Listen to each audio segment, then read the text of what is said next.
Hello everyone, ఇప్పుడు మీరు చూస్తున్న వారు కటీల్ పట్టణంలో ఉన్న శ్రీ దుర్గా పరమేశ్వరి అమ్మవారు అనమాట. ఇది మనకి కర్ణాటకలో ఉంది. ఇది మనకి శక్తిపీఠాల్లో ఒకటిగా భావిస్తారు. అలాగే ఇక్కడికి వచ్చే భక్తులు నందిని నది ఒడ్డున ఈ పవిత్ర దుర్గా పరమేశ్వరి ఆలయంలో నిత్యం భక్తులతో రద్దీగా ఉంటుందట. అసలు ఈ నందిని నది ఎలా వచ్చింది, ఇక్కడ అమ్మవారి యొక్క విశిష్టత ఏంటో తెలియాలంటే మనం ఈ పురాణ గాథనైతే తెలుసుకోవాల్సిందే. అదే కటీల్ పురాణ గాథ. పురాతన కాలంలో ఈ ప్రాంతంలో అరుణాసుర అనే పేరుగల అసురుడు ఉండేవాడట. అతని చేష్టల వల్ల ఈ ప్రాంతం కరువులో కూరుకుపోయింది. తీవ్ర ధ్యానంలో ఉన్న జాబిలి అనే మహర్షి తన మనోనేత్రంతో ప్రజల బాధలు పడడం చూస్తాడు. అందుకోసమై ఒక యజ్ఞాన్ని తలపెడతాడట. కాకపోతే ఆ యజ్ఞానికి ఒక కామధేనువు అవసరం. దానికోసమై దేవేంద్రుణ్ణి అనుమతి కోరతాడు. కామధేనువు వరుణలోకం వెళ్ళినందువలన ఆమె పుత్రిక నందినిని తీసుకువెళ్ళవలసిందిగా చెప్తాడు ఇంద్రుడు. అప్పుడు నందిని పొగరుగా భూమి మీద పాపాత్ములుంటారని, అక్కడ ఎప్పటికీ అడుగు పెట్టనని తెగేసి చెప్పేసిందట. ఆమె వస్తే ప్రజల బాధ తగ్గుతాయని మహర్షి బ్రతిమలాడుతున్నా వినకపోవడంతో చివరికి ముని ఆగ్రహించి ఆమెను భూమి మీద నదిగా పుట్టమని శపిస్తాడు. బీతిల్లిన నందిని తనను అనుగ్రహించి శాప విమోచనం చెప్పమని అడిగింది. ముని ఆమెను దుర్గాదేవిని పూజించమని, ఆవిడే ఆమెను రక్షిస్తుందని చెప్తాడట.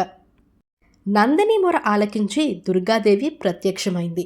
ముని శాపం ప్రకారమే నందిని భూమిలో నదిగా ప్రవహించమని దుర్గాదేవి చెప్పింది.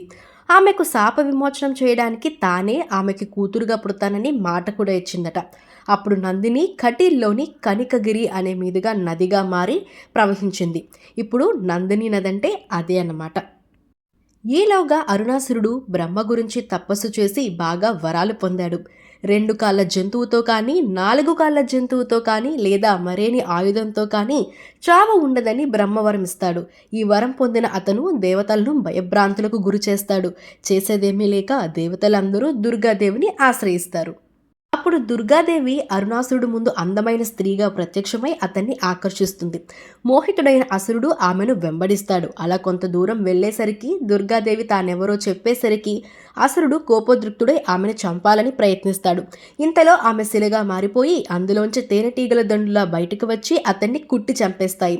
బ్రహ్మ ఇచ్చిన వరం వల్ల అతనికి చావు లేకుండా దుర్గమ్మ ఈపై అతని మీద విజయం సాధించింది. దేవతలుపుడు భ్రమరాంబికను తన సత్వశుభ రూపంలోకి రావాలని ప్రార్థించారు. అప్పుడు ఆ దేవత నందిని నది మధ్యలో ఒక అందమైన రూపంలో ప్రత్యక్షమై నందినికి కూతురుగా పుడతానని ఇచ్చిన మాటను నిలబెట్టుకుంది. ఆవిడ ప్రత్యక్షమై ద్వీపాంశాన్ని కటీల్ అంటారనమాట. సంస్కృతంలో కటి అంటే మద, ఇలా అంటే భూమి. ఇది ఈ కటీల్కున్న ప్రాముఖ్యత. మరి అసలు ఇక్కడికి ఎలా వెళ్ళాలి అనుకునే వాళ్ళు, అలాగే గుడి టైమింగ్స్ ఏంటో తెలుసుకుందాం. ఈ దుర్గా పరమేశ్వరి ఆలయం ఉదయం తెల్లవారుజామున 4 గంటలకు తెరిచి రాత్రి 10 గంటలకు మూసేస్తారు. కాబట్టి భక్తులందరూ ఉదయం 6 నుంచి రాత్రి 10 లోపు దర్శించుకోవచ్చు. అలాగే ఇక్కడికి దగ్గర గల ఎయిర్పోర్ట్ అయితే మనకి వచ్చేసి బెంగళూరు వద్ద ఉన్న వాజ్పేయి విమానాశ్రయం, అలాగే మైసూర్ ఎయిర్పోర్ట్ నుంచి 210 కిలోమీటర్లు. అలానే మనకి రైలు మార్గం కూడా ఉంది.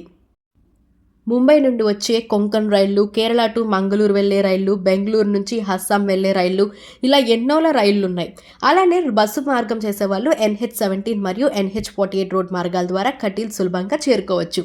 ఇది ఇవాల్టి మన బ్లాగ్ అనమాట. సో మీరు కూడా తప్పకుండా కుదిరితే వెళ్ళి కటీల్లో ఉన్న శ్రీ దుర్గా పరమేశ్వరి అమ్మవారిని దర్శనం చేసుకోండి.